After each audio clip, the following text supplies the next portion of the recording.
তেজদির অসুস্থ চোখ দুটো নিয়েই বাবার দিক তাকিয়ে তার মাথায় ঘোর পেঁচ লাগছে।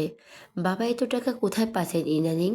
আপুর বিয়ে দিলেন ধুমধামে, হীরের আংটি দিয়েছেন অব্র ভাইয়াকে।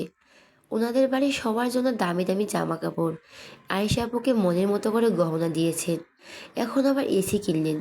এ তো কম টাকার ব্যাপার না।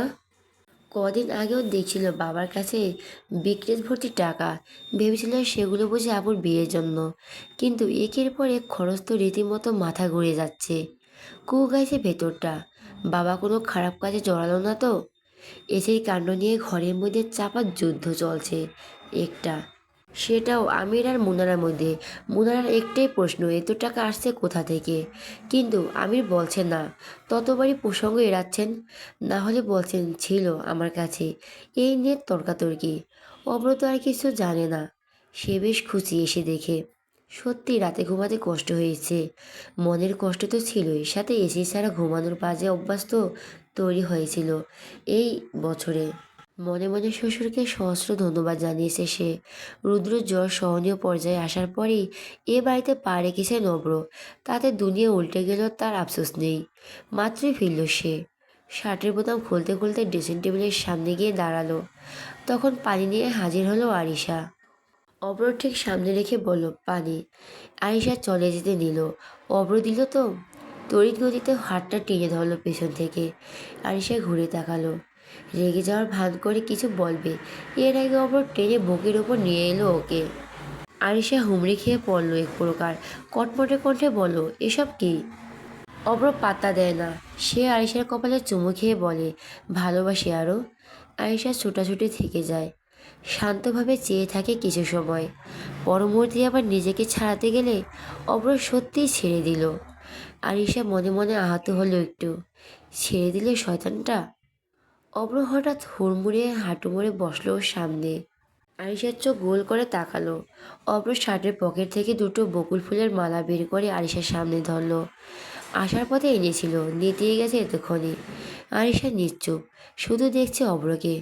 অব্র নিজের মতো করে ওর পাটা তুলে হাঁটুর উপর রাখলো। দুটো মালা দু পায়ে জড়িয়ে দিয়ে নুপুর বানালো যেন। পায়ের উপর সিলেক্ট করে বলো, বকুল ফুলের মালা হয় না, আজ নুপুর বানালাম। অব্র উঠে দাঁড়ালো। আরিশা মাথা নিচু করে দাঁড়িয়ে। অব্র ওকে জড়িয়ে নিল বুকের সাথে। মাথাটাকে শক্ত করে চেপে রাখলো। তারপর ধীরে স্থির কণ্ঠে বলো, সেদিন তোমাকে কথাগুলো বলা আমার উচিত হয়নি আরও। আমার ভুল হয়েছে। তার জন্য তোমার সব শাস্তি আমি প্রাপ্য। কিন্তু ওই সময় ভালো মন্দ জ্ঞান ছিল না আমার। শুধু মাথায় ঘুরছিল আমি নিজের পরিচয় গোপন করে অন্যায় করছি, পাপ করছি তোমার সাথে। সব শোনার পর তুমি আমায় বিয়ে করবে না যদি মুখের উপর বলে দাও। আমি সহ্য করতে পারবো না। সেই ভয়ে আমি আগে ভাগে তোমাকে বিয়ে ভাঙতে বলছিলাম। কিন্তু বিশ্বাস করো, কোথাও একটা ভরসা ছিল বিয়ে কিন্তু তুমি ভাঙবে না। বলবে আমার কিছু চাই না অব্র, তুমি হলেই চলবে। অথচ তুমি যখন বললে তুমি সিদ্ধান্ত পাল্টাবে, আমার মাথায় আকাশ ভেঙে পড়লো। এক মুহূর্তের জন্য ভালোবাসার বিশ্বাস উঠে গেল। যাওয়ার সময় তুমি একবারও পিছু ফিরলে না। আমি তো ভেবে নিলাম মরে যাব, আত্মহত্যা করব। আরিশা আটকে উঠল। মাথাটা উঠাতে চাইলো, অব্র চেপে রাখলো। বলো, কিন্তু পারিনি। তোমার আর ভাইয়ের কথা ভেবে পারিনি। তোমাদের দুজনের ভালোবাসা এই ছোট্ট জীবনে আমার সব থেকে বড় পাওয়া। সেই ভালোবাসার জোর আমার মরতে চাওয়া ইচ্ছেটাকে একটি বিষয়ে মাটি চাপা দিল। তোমার হারানো ব্যথায় সেদিন রাতে আমি কত আহাজারি করছি তুমি জানো না। কিন্তু নতুন সকালের সাথে সাথে একটা সুখবর আমার সুখ দুঃখ উড়িয়ে দিল। বিয়ে হচ্ছে জানতে পেরে আমার আনন্দ বাঁধ ভাঙা ছিল। খুশিতে তোমাকে কতবার কত বললাম, অথচ তুমি অভিমান করে ফোন বন্ধ করে রাখলে। বিয়ের দিনকে তারপর থেকে আমার সাথে একটা কথাও বললে না। আমি কিন্তু প্রত্যেকটা সেকেন্ড সুযোগ খুঁজছি তোমাকে বোঝাবো বলে, তোমার অভিমান ভাঙাবো বলে। বাসুর রাতেই হতো, ভাই অসুস্থ হয়ে পড়াই হয়নি। তারপর থেকে তুমি সুযোগ দাওনি, পালিয়ে বেড়ালে। আজ কতটা বোঝাতে পেরেছি আমি জানি না আরও। তবে একটা কথা জানি, আমি মানি না, মানি আমার বাবা মা না থাক, বংশ পরিচয়ের অভাব থাকুক, এই সব কিছু তুচ্ছ। কারণ আমার জীবনে দুজন দামি মানুষ আছে যারা আমাকে সব থেকে বেশি ভালোবাসে, মন প্রাণ উজাড় করে ভালোবাসে। আর আমিও তাদের ভালোবাসার লোভে এভাবে বেঁচে থাকতে চাই। তাদের সাথে একসাথে বাঁচতে চাই। তুমি আমার ছেলে আরও, আমার আছো। ইনশাল্লাহ মরার আগ মুহূর্ত অবধি থাকবে। ভালোবাসি আরও, খুব খুব খুব ভালোবাসি। অব্র কথা শেষ হতেই আরিশা হাউমাউ করে কেঁদে উঠল। অব্র শার্ট খামচে ধরল। অব্র মৃদু হাসল। আরিশা কাঁদতে কাঁদতে বলো, আই অ্যাম অলসো সরি। তোমাকে তো কষ্ট আমি দিতে চাইনি। সত্যি আমি খুব কষ্ট পেয়েছিলাম তোমার কথাগুলোই, তাই অভিমানের কাছে টিকতে পারিনি। আমি সত্যি সরি। বোকা মেয়ে। অব্র আরিশার চোখের জল মুছিয়ে দিল, চুমু খেলো। আমার কিন্তু সেলফ কন্ট্রোল খুব শক্ত আরও। তবে শুধুমাত্র তোমার কাছে এলেই ঠিক থাকে না। থাকবে বা কী করে? এমন পুতুল বউ থাকলে নিজেকে নিয়ন্ত্রণ করা যায়? অব্র চোখ টিপল। আরিশা লজ্জায় মাথা নামিয়ে বলল, ধ্যাত, খাবার দিচ্ছি এসো। আরিশা বেরিয়ে যেতেই অব্র স্বস্তির নিঃশ্বাস ছাড়ল। যাক, অবশেষে পিয়সীর মান ভেঙেছে। আজকে রাতটা তাহলে দুর্দান্ত কাটবে। হঠাৎ রুদ্র কথা মনে পড়বে। তৎক্ষণাৎ ফোন দিল অব্র। রুদ্র ফোন ধরছে না দেখে আসিফকে দিল। আসিফের নাম্বার বিজি। কার সাথে কথা বলছে ফাজিলটা? গার্লফ্রেন্ড জুটিয়েছে নাকি? থাক, ভাই বোধহয় ঘুমাচ্ছে। এত রাতে মামা মামিকে কল না দিলাম। এমনিতেই সারাদিন অনেক জ্বালিয়েছি, ঘুমাক সবাই। অব্র বিছানাগুলো হাত ছড়িয়ে অমনি খাবার ঘর থেকে ডেকে ওঠে আরিশা। অব্র খেতে আসো। অব্র মন জুড়িয়ে গেল। আহ, এই ডাক, বইয়ের এই ডাক কি বৃষ্টি না লাগে শুনতে? অবশেষে শুনল তাহলে। কান দুটো সার্থক হলো আজ। প্রায় অনেক দিন পর সেজে দিয়ে একা বিছানায় ঘুমালো। এ কদিনে গাদাগাদি করেছিল, ভালো ঘুম হয়নি। আজ যেন হাত পা ছড়িয়ে ঘুমানোর সুযোগ ফিরে এলো আবার। সেজদির জ্বর কমেছে, মাথা ব্যথাও নেই। অল্প স্বল্প দুর্বল। ঘুমিয়েছে অনেকক্ষণ। পুরো বাড়ি নিস্তব্ধ বলতে গেলে। ঘুমের মধ্যে দারুণ একটা স্বপ্ন দেখছে সেজুতি। সে তথাকথিত একটা পুরনো স্বপ্ন। ঘোড়ায় চড়ে এক রাজপুত্র ছুটে আসছে তার কাছে। লাল রঙের শাড়ি পরে অপেক্ষায় সে। রাজকুমারীর মুখটা বোঝা যাচ্ছে না ঠিকঠাক। চারপাশের অন্ধকার সুন্দর মুখখানা আড়াল করেছে। একটা সময় রাজকুমারের ঘোড়া থামলো সেজুতির পায়ের কাছে। ধীরে ধীরে এসে দাঁড়ালো এর সামনে। হাত বাড়িয়ে স্পর্শ করলো ওর গলা। সেজুতি যেন শিউরে উঠল। রাজকুমারের হাতটা যেন এলো তার গলায়, পরমুহূর্তে উঠল কপালে। প্রত্যেকটা স্পর্শ যেন জীবন্ত। সেজুতির শরীর শিরশির করছে। ঘুম ভেঙে গেল। চট করে চোখ মেলে তাকালো। ঘুমো ঘুমো দৃষ্টিতে সামনে একটা ফর্সা চেহারা ঝুঁকে থাকতে দেখে ঠাড় করতে পারল। ধীরে ধীরে স্পর্শ হলো সেই মুখ। রুদ্র বসে আছে, একদম সেজুতির গা ঘেঁষে। সেজুতি প্রথমে ভাবলো স্বপ্ন হয়তো, কিন্তু সে তাকাতে যখন রুদ্র একটু হাসলো আর কপালে রাখা হাতটা নামিয়ে এনে বলল, জ্বর তাহলে নেই। হতবিলম্ব হয়ে পড়ল সেজুতি। সত্যি এটা রুদ্র? তড়াক করে উঠে বসলো। আপনি? ভয় বিস্ময় মিলে এক মিশ্র আওয়াজ তৈরি হলো সেজুতির। এতেও যেন রুদ্র মুগ্ধতা খুঁজে পেল। আমি তো। আপনি এত রাতে এখানে কি করে এলেন? যেভাবে নেমে গিয়েছিলাম সেইভাবে সেজুতির চোখ বড় করে বলো, তার মানে বারান্দার টপকে এসেছেন? ইয়েস। কিন্তু কেন? রুদ্র চুপ করে গেল। কেন এসেছে সেটাই তো বলতে যাবে না। জিভ দিয়ে ঠোঁট ভিজিয়ে বলো, এমনি। সেজদির চোখ পিটপিট করে বলল, এমনি? এমনি এমনি কেউ এত রাতে কার ঘরে আসে? তাও এভাবে? তাহলে কি করব? খুশি হবেন? আপনার সাথে থাকবো, এক বিছানায় ঘুমাবো, প্রেম করবো, এসব বলবো? সে যদি হতভম্ব রুদ্রের কাটা কাটা কথায়। কান দুটো গরম হয়ে এলো লজ্জায়। মিলিয়ে গিয়ে বলো, আমি কি তাই বলছি নাকি? শরীর কেমন আছে এখন? ভালো। সে যদি ক্ষীণ কণ্ঠ। আমার জন্য জ্বরটা এলো তাই না? আমি তো ভিজেই আপনাকে। সে যদি তাকালো। হঠাৎ মনে পড়ল গতকাল রাতের বৃষ্টি বিলাসের কথা।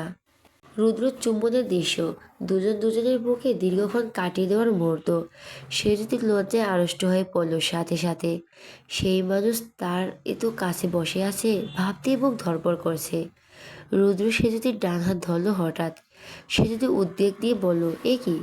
আপনার শরীর তো গরম অনেক। রুদ্র মৃদু হাসলো, কারণ জ্বর আমারও এসেছিল। সে যদি অবাক করে বলল, কি কি বলছেন? জ্বর নিয়ে এখানে এসেছেন? রুদ্র মাথা দোলালো। কেন? কেন এসেছেন? সে যদি পিছেল স্বর, সাথে উদ্গীত চাহনি, কাঙ্ক্ষিত কিছু শোনার তীব্র আশায় সে। রুদ্র তেমন কিছুই বলল না। উল্টে হাতটা শক্ত করে মুঠোয় ধরলো। হাতের দিক চেয়েই বলো, আপনার হাত বেশ তুলতুলে। সে যদি লাজুক হাসলো। রুদ্র ভুরু নাচিয়ে বলো, আপনার ঘুমের রেশ কেটেছে? আপনাকে দেখেই কেটে যাচ্ছে। কথাটা বলে জিভ কাটলো সে যদি। মুখ ফসকে বেরিয়েছে। রুদ্র ঠোঁট কামড়ে হাসলো। লজ্জা যেন গাঢ় হলো সে যদি। থুতনি নামিয়ে বুকে ঠেকালো। রুদ্র হাত ছেড়ে দিয়ে নিরেট কণ্ঠে বলল, আকাশে একটা সুন্দর বড় চাঁদ উঠেছে, দেখবেন? সে যদি মাথা দোলায়, যেন সে বড় বাধ্য রুদ্রর। আসুন। রুদ্র উঠে দাঁড়ালো। সে যদি উঠল সময় নিয়ে। কম্বল সরিয়ে গায়ের ওড়না পরনের কামিজ ঠিকঠাক করে। চাঁদ দেখার সময় কপি হলে কিন্তু বন্ধ হয় না, বানিয়ে আনবো? রুদ্র বারান্দার দিকে পা বাড়িয়েছিল। কথাটায় ঘাড় ফিরিয়ে বলল, এই মাঝরাতে কফি বানাবেন? আপনার না শরীর খারাপ? আমি ঠিক আছি। শিওর? 200%। ওকে, আপনি বসুন, আমি আসছি। রুদ্র সায় দিল। সে যদি ঘর ছেড়ে বেরিয়ে বাইরে থেকে দরজা টেনে আটকালো। পাশে কেউ ঢুকে পড়ল। রান্নাঘরে এসে বুকে হাত দিয়ে জোরে জোরে নিঃশ্বাস নিল। পরবর্তী অবাকও হলো। একটা অবিবাহিত মেয়ে এসে তার ঘরে এই রাত বিতেরে একটা জোয়ান ছেলে বসে আছে, আর সে কিনা একটু ভয় পাচ্ছে না, উল্টো কফি বানাতে এলো তার জন্য। কি আশ্চর্য, দিন কোথায় এলো! সে যদি চুপচাপ 2 মগ কফি বানিয়ে রুমে এলো। দরজায় একদম ছিটকানি টেনে নিয়ে বারান্দায় গেল। সেখানে একটা বেতের চেয়ার পাতানো ছিল। রুদ্র বসে আছে ওটাতে, পায়ের উপর পা তুলে বহুদূর চেয়ে আছে। মাঝে মাঝে উপরে পাটাও নাড়াচ্ছে, গুনগুন করে গান গাইছে। সেজুতে জ্বর উঠেছে শুনে একদণ্ড শান্তি পাচ্ছিল না, তাই তো মাঝরাতে ছুটি এলো। ভাগ্যিস কাল জানলো মেয়েটার রুমের বারান্দা দিয়ে এভাবে ওঠানামা করা যায়। এই পদ্ধতির সামনে অনেক কাজে লাগবে তার। রুদ্র বাঁকা হাসলো। টের পেল কাঙ্ক্ষিত মানুষটির উপস্থিতি। পাশ ফিরতে দেখলো সে যদি দাঁড়িয়ে নিঃশব্দে কফির মগ বাড়িয়ে দিয়েছে তার দিকে। রুদ্র হাতে নিয়ে আশেপাশে তাকিয়ে বলল, আপনি বসবেন কোথায়? ব্যবস্থা করছি। সে যদি রুমে এসে পড়ার টেবিলের সামনে থেকে চেয়ারটা নিয়ে বারান্দায় গেল আবার। রুদ্র পাশের চেয়ারে লম্বা একটা নিঃশ্বাস ফেলে বসলো। যাওয়ার আগে অন্য মুখটা রুদ্র হাতে ধরিয়ে দিয়ে গেছে। ও বসতে রুদ্র হাতে দিল সেটা। সে যদি চুমুক দিতেই রুদ্র কিছু একটা মন চাইছে এখন। কিঞ্চিত ভেবে বলল, আমাকে 1 গ্লাস পানি দেবেন? সে যদি অবাক লাগে। কফি খেতে গিয়ে কেউ পানি খায়? তাও বলো দিচ্ছি। কফির মুখটা চেয়ারের উপর রেখে রুমে যেতেই রুদ্র হাত তুলল ওটা। সেম জায়গায় চুমুক দিল কাফের, ঠিক যেখানে সেজদির ঠোঁট ছুঁয়েছে। চোখ বন্ধ করে অনুভব করলো ওই স্পর্শ। এরপর চট করে নিজের মুখ আর সেজদির মুখ অদল বদল করলো। সেজুতিটা সে নিজেরটাই রাখলো চেয়ারের উপর। একই রকম হওয়ার ধরা পড়ার চান্স নেই। গিলাসটা নিয়ে মাত্র এসেছিল সেজুতি। রুদ্র কাণ্ড দেখতে দাঁড়িয়ে পড়ল। দরজায় বরফের মতন শক্ত হয়ে থাকলো। হাতের গ্লাসটা ঢকঢক করে কেঁপে উঠল।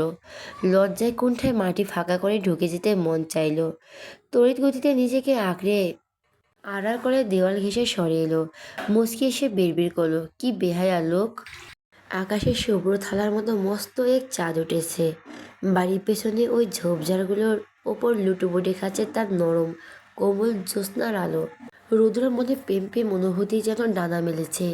উঠছে এই সপ্ত বারান্দার জায়গাটুকু ঘিরে। পায়ের কাছে রাখা ছোট ছোট টব, কত কি ফুটেছে লাল গোলাপ। রুদ্র এক মনে দেখছে ওদের। ঠোঁটের কোনো সূক্ষ্ম হাসি আজ বোধ হয় সরবে না। পাশেই প্রিয়তমা, এই তো খুব কাছে। আর দূরের নীলাভা আকাশে রূপালী চাঁদের উপস্থিতি যেন ঠেলে বের করছে ভেতরে প্রেমিক পুরুষকে। দুজনের মধ্যে গাঢ় নীরবতা। কি বলবে, কোথা থেকে শুরু করবে কেউ জানে না। শুধু শুনছে এক অন্যের নিঃশ্বাসের শব্দ। রুদ্র মনোযোগ দিয়ে চুমুক দিচ্ছে কবিতে। এক মুহূর্তে একটা অবাধ্য হচ্ছে, ইচ্ছে উকি দিচ্ছে মন পাড়ায়। খুব করে সেজুদিকে পেছন থেকে 2 হাতে জড়িয়ে রাখার ইচ্ছে জাগছে। মন চাইছে ওর কাঁধে থুতনি রেখে চুলের ভাঁজে হারানোর।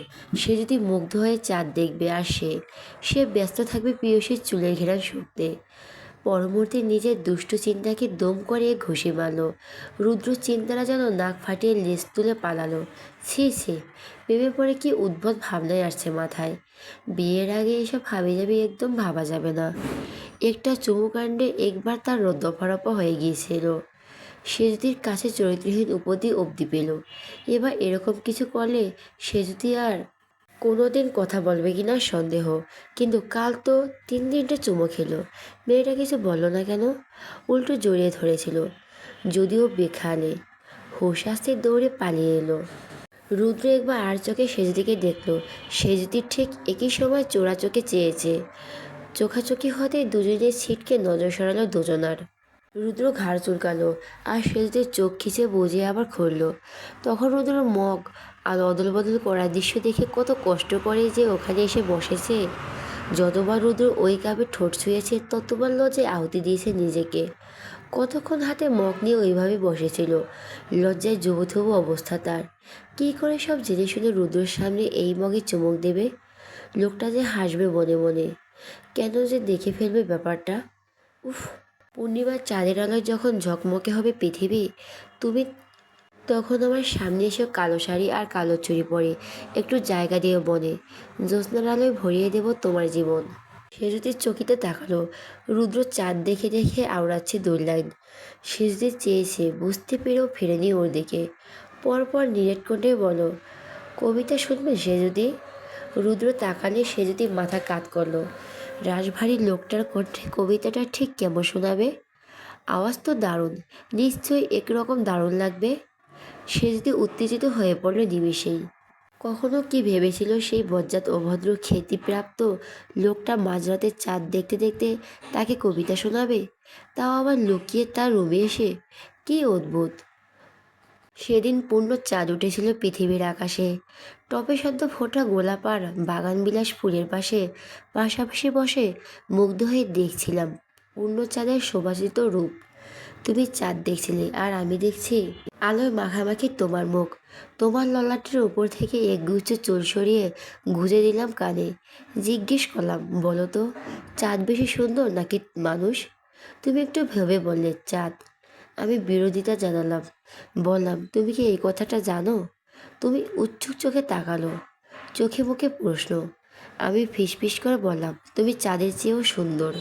তুমি হেসে উঠলে। আবার বললাম, তুমি কি জানো, তোমার হাসিতে হাড় বেড়ে যায় চাঁদের হাসি।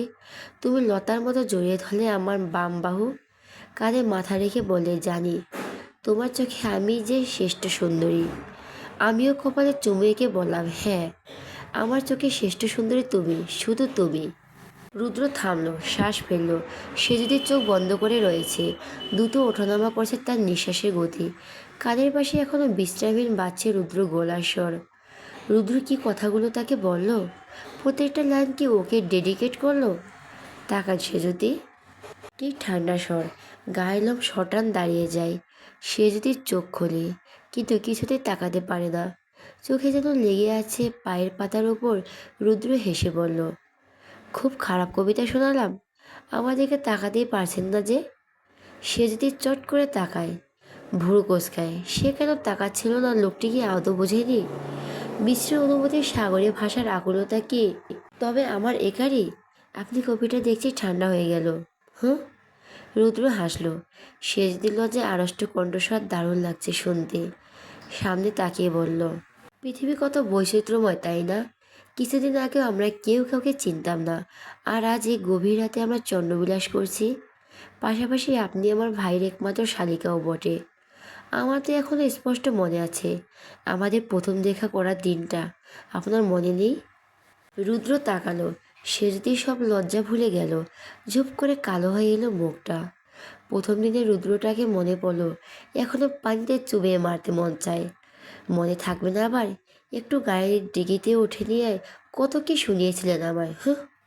চাইলে এখন ঢুকতে পারেন, বিশ্বাস করেন কিচ্ছু বলবো না। উল্টে তালা ঝুলিয়ে রাখবো, যাতে আমি না চাইলে বের হতে না পারেন। সে যদি হেসে ফেলল। আপনি কি আসলে এত মজা করে জানেন? উহ। গুগলে সার্চ করে জানলাম। সে যদি আরও শব্দ করে হাসলো। পর মুহূর্তেই মুখ চেপে ধরল। ফিসফিস করে বলল, এই রে, বাড়ির বাকিরা কথা ভুলে গেছিলাম। এই সময় আমি হাসছি, কেউ শুনলে মহাবিপদ।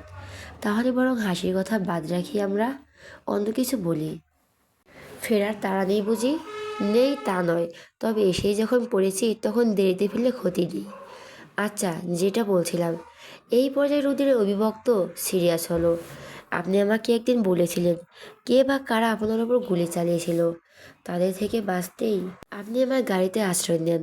সে যদি মাথা দোলায়, ওরা আর আপনার উপর অ্যাটাক করেছে। হ্যাঁ, ওই যে আপনাকে গুলি করতে গিয়ে রুদ্র আটকে দিল। ওই দিনের নিশানা আপনি নন, আমিই ছিলাম। সে যদি চোখ বড় করে বলো কি, ওই ব্যাপারটা পড়ে আসছে। আগে আপনি আবার কিছু প্রশ্নের উত্তর সঠিক দিন। তারপর আর আপনার উপর অ্যাটাক হয়েছিল? না, কেন? আমি এই ব্যাপারে কিছু জানি না। বাবা জানতে পারেন। যতটুকু শুনছি, ওরা বাবাকে হুকুম দিয়েছিল নিহাত ভয় দেখাতে গুলি চালায় আমার উপর। কারণ ওই দিন একমাত্র আমি ছিলাম বাড়ির বাইরে। ঘটনাটা ওরা বাবাকে ভয় দেখাতেই ঘটায়। বাবা একবার বলেছিল সে সব ডকুমেন্টস ওদের হাতে দিয়েই দেবে।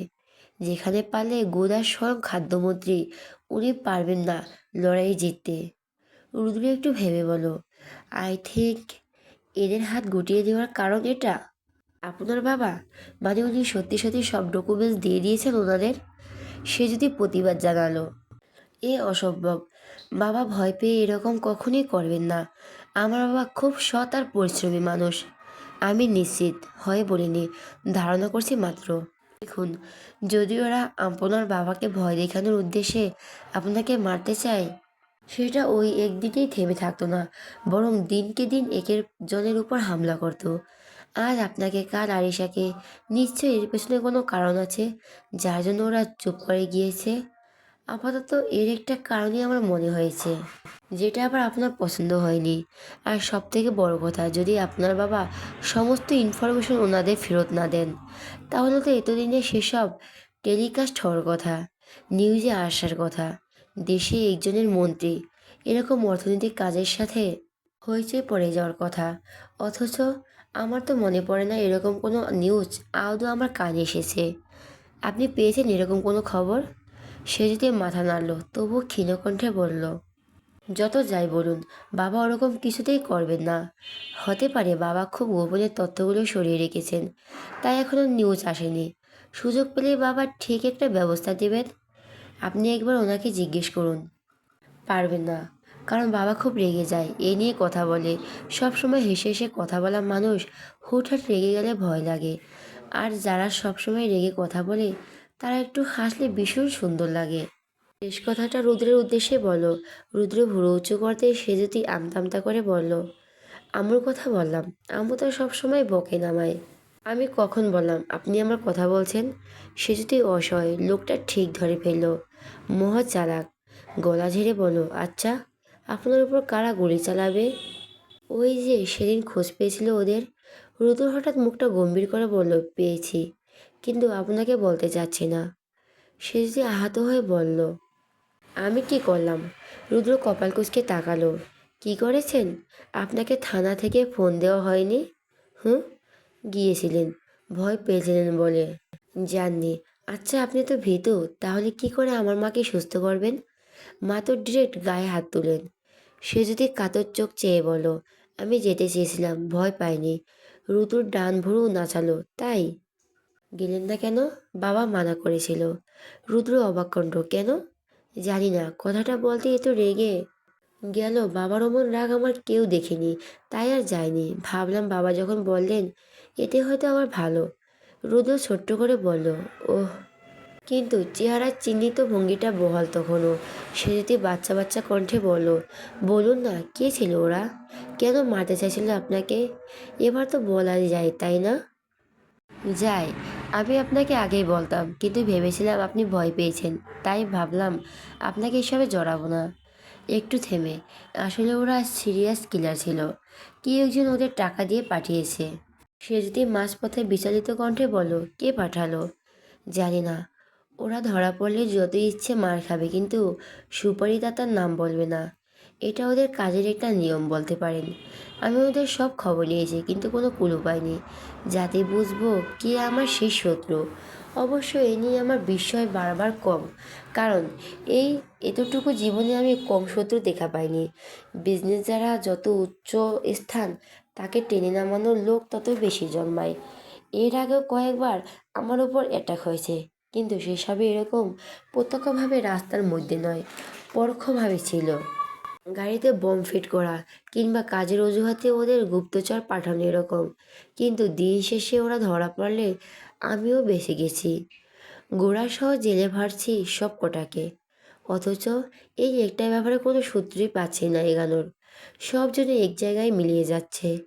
ঘাড়ের উপরে তো প্রেশার, নিজেও যে আটসাট বেঁধে নামবো তার উপায় নেই। অজ্ঞাতা পুলিশই এখন ভরসা।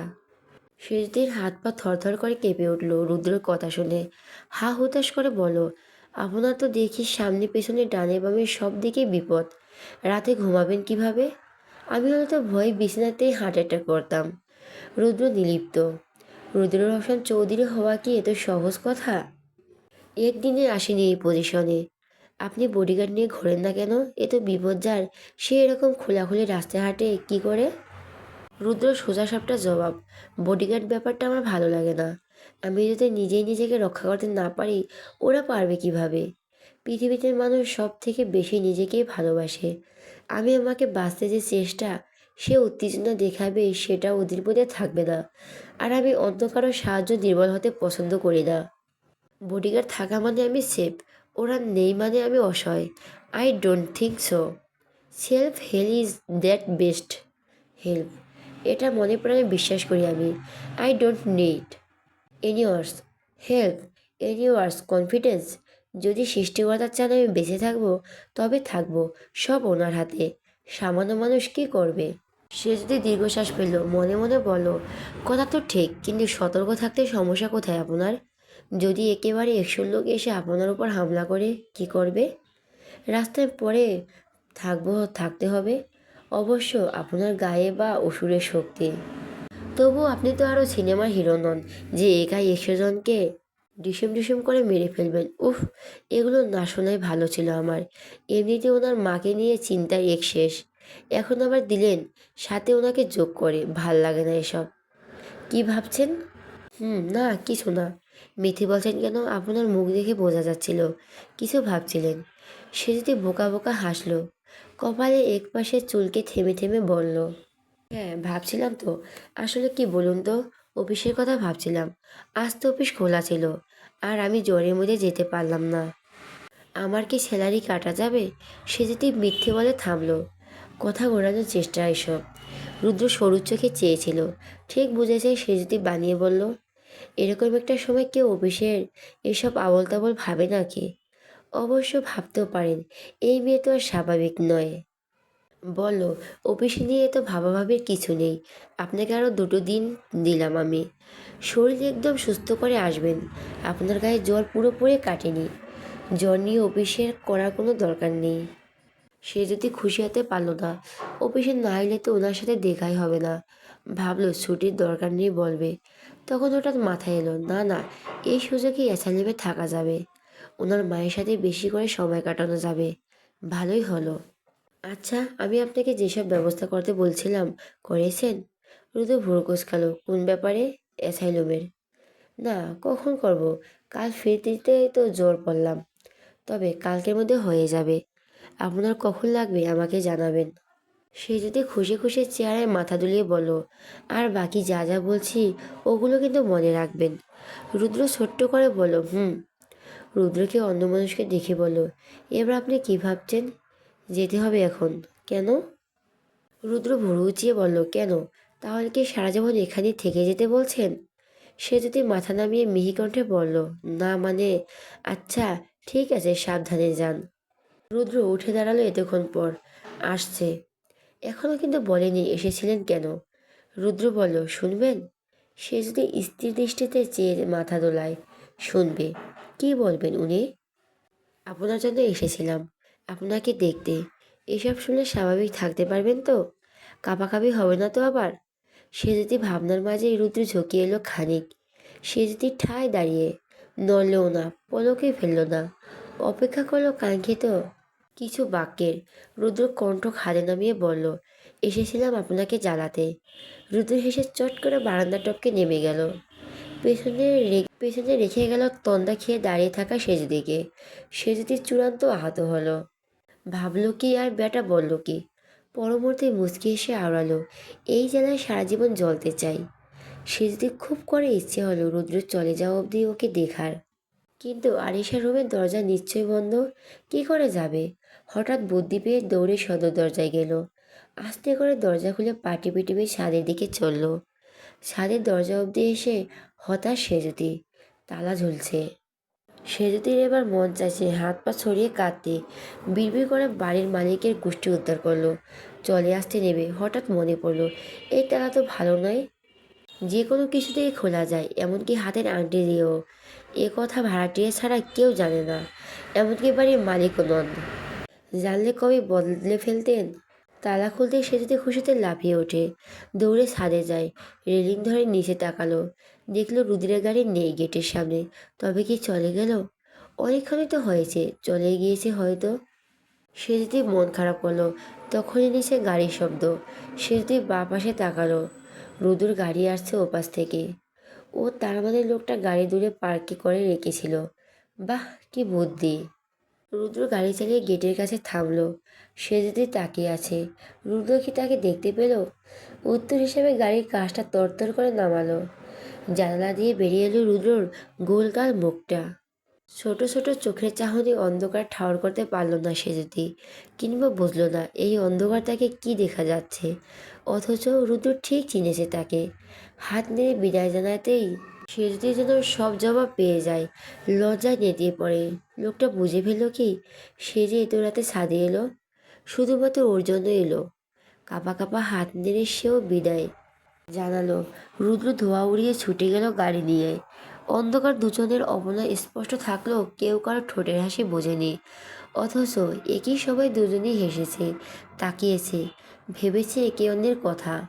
সে যদি ঘুরে গিয়ে ছাদের রেলিংয়ের পিঠ ঠেসে দাঁড়ালো। এখনো বুক কাঁপছে। আজ যেন একটু জোরালোভাবে সে যদি আবিষ্কার করলো বুকের এই অদ্ভুত কম্পনের কারণ। বুঝতে পারল তার হৃদয়ে নতুন এক অনুভূতির জন্ম হয়েছে, যার নাম রুদ্র।